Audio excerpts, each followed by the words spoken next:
সবাইকে প্রথমেই জানাই শুভ মকর সংক্রান্তি। তো আমি এই আলপনাগুলো দিয়েছিলাম, জানি অতটাও ভালো হয়নি, তবুও তোমরা একটু কমেন্টে কিন্তু আমাকে জানিও যে কেমন হয়েছে।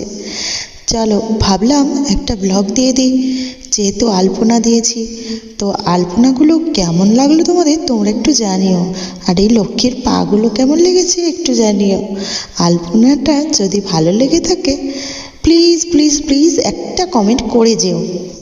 তো শুভ মকর সংক্রান্তি। তো তোমাদের ওখানে কীরকম আলপনা দেওয়া হয়েছে তোমরা কিন্তু আমাকে জানিও।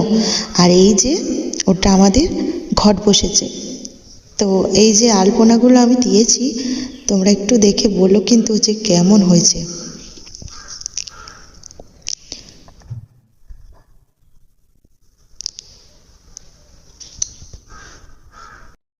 তো আমি কিন্তু ভোর ভোর উঠে স্নান সেরে ফেলেছি, তখন বাজছিল 5টা।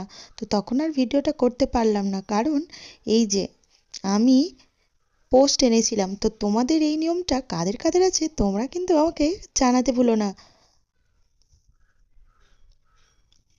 তোমরা দেখতে থাকো, দেখো আমাদের কিন্তু এইরকমভাবে পোস্ট আনতে হয়, মানে ঠাকুরের কাছ থেকে নিয়ে চারিদিকে দিতে হয়, প্রত্যেকটা ঘরে, রান্নাঘরে, তারপরে পুকুরে, মানে ঘাটের ধারে। আর এই যে এটা আমার তুলসী মঞ্চ, তোমরা একটু জানিও কেমন হয়েছে। তো এই যে দেখো আমাদের উঠোনে কাল যেহেতু হরিনাম দিতে এসেছিল, তার জন্য একটা আলপনা দেওয়া হয়েছে। তো তোমাদের কেমন লাগলো ভিডিওটা তোমরা কিন্তু জানাতে ভুলো না। ধন্যবাদ। আর আমার ভিডিওটা শেষ পর্যন্ত দেখার জন্য অনেক অনেক ধন্যবাদ।